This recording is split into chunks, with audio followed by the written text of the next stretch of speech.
दोस्तों, एक नई नवेली जोड़ा जो शादी करने के बाद ट्रेन में हनीमून के लिए जा रहे थे और दोनों एक दूसरे के साथ एक ही सीट पर बैठे हुए थे। और फिर कुछ ही देर बाद उन दोनों के बीच कुछ कहा-सुनी होती है। जो लड़का होता है वो अपनी पत्नी को मना रहा था, उसके हाथ जोड़ रहा था, उसे मनाने की कोशिश कर रहा था, लेकिन जो लड़की होती है वो उसकी बात नहीं सुन रही थी। जो लड़की होती है वो काफ़ी गुस्से में होती है और फिर जो लड़का होता है वो लगातार अपनी पत्नी को मनाने की, फुसलाने की कोशिश करता है, लेकिन लड़की उसकी बात सुनने के लिए तैयार नहीं होती है। वो गुस्से में बैठी हुई उस लड़के को खरी-खोटी सुना रही थी, पता नहीं क्या-क्या।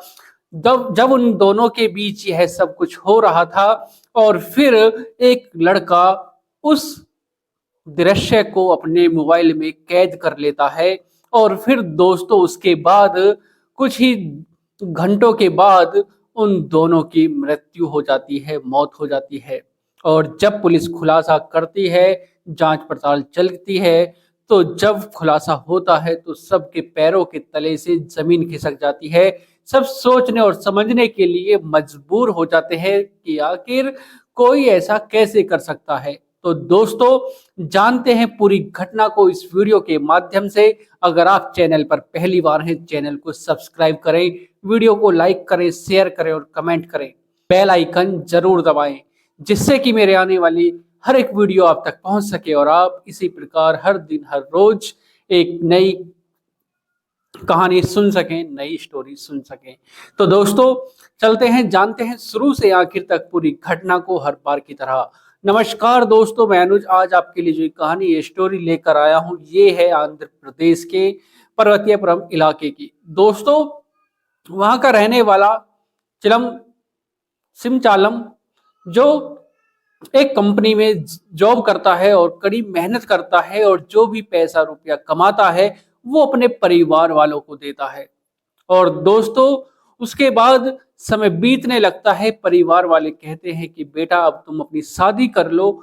परिवार वाले शादी कर दे देते हैं और फिर अक्टूबर 2025 में उस लड़के की शादी हो जाती है। और फिर दोस्तों, उस जो लड़की उससे शादी करती है वो उसी की रिश्तेदारी में होती है, रिलेशन में होती है। और अब से 8 साल पहले दोनों का रिश्ता तय हो चुका था और फिर यह हुआ था कि जब ये शादी लायक होंगे तब इनकी शादी करा दी जाएगी। और फिर दोस्तों, अक्टूबर 2025 में उनकी शादी होती है। जो लड़की होती है जिसका नाम भिवानी होता है वो काफी गुस्से वाली होती है, उसे बात बात पर गुस्सा आता है। और फिर दोस्तों, उसके बाद जो शिव चालम होता है वो अपनी पत्नी को हर बात, जब भी वो रूठ जाती थी, उसको मनाता था और फिर अपनी जॉब पर चला जाता था। दोस्तों, परिवार वाले कहने लगते हैं कि बेटा अब तुम्हारी शादी को इतने दिन हो गए हैं, तुम कहीं घूम आओ और हनीमून वगैरह पर चले जाओ। और फिर परिवार वालों के कहने ऐड होता है कि चलो दिसंबर में ये कहीं घूमने के लिए हनीमून पर जाएंगे। दोस्तों, 19 दिसंबर का वाक्य होता है। वो दोनों अपने शिव चालम अपनी पत्नी के साथ, भिवानी के साथ निकल जाता है, अपने घर से निकल जाता है और जाकर ट्रेन में बैठ जाता है। और फिर दोस्तों, उसके बाद जो भिवानी होती है उसको किसी बात पर गुस्सा आने लगता है। वो अपने पति से, शिव चालम से कुछ लड़ाई झगड़ा होना शुरू हो जाता है। और फिर दोस्तों, जो परिवार वाले होते हैं वो उनके पास फोन मिलाते हैं, रात के 11 साढ़े 11 बजे के करीब वो फोन मिलाते हैं। फोन रिसीव नहीं होता है, समय बीतने लगता है। परिवार वाले सोचते हैं कि चलो क्या पता थक हार कर वो ट्रेन में सो गए हों। और फिर दोस्तों, पूरी रात बीत जाती है और फिर जब सवेरा होता है तो शिव चालम के जो पिता होते हैं वो फोन मिलाते हैं और जैसे ही फोन उठता है, रिसीव होता है, उधर से होता है और शिव चालम के पिता कहते हैं कि मेरा बेटा शिव चालम कहाँ है, तुम्हें उसका फोन कहाँ से मिल गया, कहीं उसका फोन गिर गया है क्या। और फिर वो पुलिसकर्मी बोलता है कि आपका जो बेटा है शिव चालम, उसकी मौत हो चुकी है और यहीं पर वो एड्रेस बताता है कि तुम यहाँ पर आ जाओ और यहाँ पर आने के बाद तुम्हें सब पता चल जाएगा। दोस्तों फिर पुलिस वाला जो होता है, पुलिसकर्मी जो होता है, वो कहता है कि एक लड़की की लाश और इसके साथ मिली है। और जैसे ही परिवार वाले यह सब सुनते हैं वो हैरान हो जाते हैं, सोचने और समझने की क्षमता को भी खो बैठते हैं कि आखिर ये क्या कह रही हैं, ऐसा कैसे हो सकता है।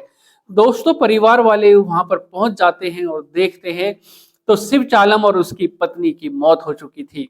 दोस्तों पुलिस अपनी जांच पड़ताल में जुट जाती है और पूछताछ करना शुरू करते हैं और फिर पता चलता है कि जो लड़की है वो ट्रेन से पहले गिरी थी और जो लड़का है वो ट्रेन में बाद में गिरा था। दोस्तों पुलिस अनुमान लगाती है कि शायद जो लड़की है वो पहले गिरी थी किसी बात पर, या तो पैर फिसला है या जो भी कुछ हुआ है, और इसे बचाने के लिए ये लड़का पीछे से कूदा है और इस वजह से इनकी मौत हो चुकी है। दोस्तों जब पुलिस पर जांच पड़ताल करती है तब एक लड़का बताता है कि ये दोनों ट्रेन के अंदर बैठे हुए थे और मेरे पास इसकी वीडियो भी है और मैंने इनकी दोनों की वीडियो बनाई थी। और फिर पता चलता है कि जो ये दोनों बैठे हुए थे, एक ही सीट पर बैठे हुए थे, जो लड़का था वो अपनी पत्नी को बार बार मनाने की कोशिश कर रहा था।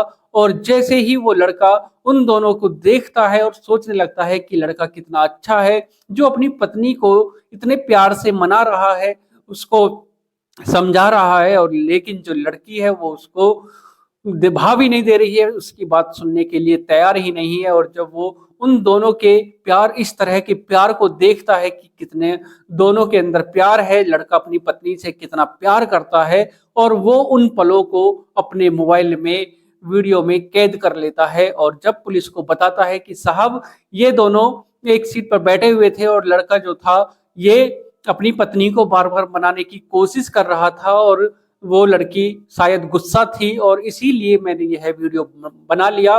और फिर कुछ ही देर बाद ये जो लड़की होती है ये यहाँ से अपनी सीट से उठकर गेट की तरफ जाती है और फिर एक चीख सुनाई देती है और फिर कुछ पता नहीं चलता कि क्या हुआ। बताया जाता है, सूचना दी जाती है कि यहाँ से कोई गिर गया है, लेकिन कोई ध्यान नहीं देता है उनकी बातों पर। और फिर दोस्तों जब सवेरा होता है तो पता चलता है कि जो शिव चालम है और उसकी पत्नी दोनों ट्रेन से गिरकर दोनों की मौत हो गई है। दोस्तों पुलिस अंदाजा लगाती है कि शायद या तो जो भवानी थी उसकी पत्नी वो ट्रेन वहां जाने के लिए तैयार नहीं थी जहां ये जा रहे थे, और इन दोनों के बीच झगड़ा हुआ और झगड़े में गुस्से में शायद जो पत्नी थी वो ट्रेन से कूदने की कोशिश कर रही थी, और जब वो कूद गई तो लड़के ने उसको देखने के लिए, उसको बचाने के लिए शायद वो भी बाद में कूद गया और दोनों की मौत हो गई। तो दोस्तों आज की जो ये वीडियो है इसको बनाने का उद्देश्य सिर्फ और सिर्फ यही है कि अपने गुस्से को कंट्रोल में रखें और अपने गुस्से को ज्यादा अपने पर हावी ना होने दें। कभी कभी ज्यादा गुस्सा भी मौत का कारण बन जाता है, दुख दर्द का कारण बन जाता है। और अपने गुस्से को अपने कंट्रोल में रखें, ज्यादा गुस्सा ना करें। सिर्फ और सिर्फ यही इस वीडियो को बनाने का उद्देश्य है, आपको जागरूक करने का, सचेत करने का और सावधान करने का। जिस प्रकार जो भवानी थी शिव चालम की पत्नी, वो ट्रेन से कूदी या क्या हुआ अभी तो कुछ पता नहीं है, लेकिन सिर्फ और सिर्फ गुस्से की वजह से हनीमून पर दोनों जा रहे थे, दोनों के बीच यह झगड़ा हुआ, लड़के ने लड़की को मनाया और फिर लड़की वहां से उठकर चली गई। और फिर बाद में क्या हुआ, कैसे हुआ, किसी को पता नहीं था। तो दोस्तों सिर्फ और सिर्फ यही उद्देश्य है कि अपने गुस्से को अपने कंट्रोल में रखें। ज्यादा गुस्सा करना कभी कभी घातक बन जाता है और कभी कभी किसी की जान भी ले सकता है, आपको किसी रास्ते से, आपके रास्ते से भटका भी सकता है। तो दोस्तों मिलते हैं एक और घटना के साथ, आज के लिए सिर्फ इतना ही। अगर आप चैनल पर पहली बार हैं, चैनल को सब्सक्राइब करें, वीडियो को लाइक करें, शेयर करें और कमेंट करें। बेल आइकन जरूर दबाएं जिससे कि मेरे आने वाली हर एक वीडियो आप तक पहुंच सके और आप इसी प्रकार हर दिन हर रोज एक नई कहानी सुन सकें। तो दोस्तों मिलते हैं एक और घटना के साथ। नमस्कार, जय श्री श्याम।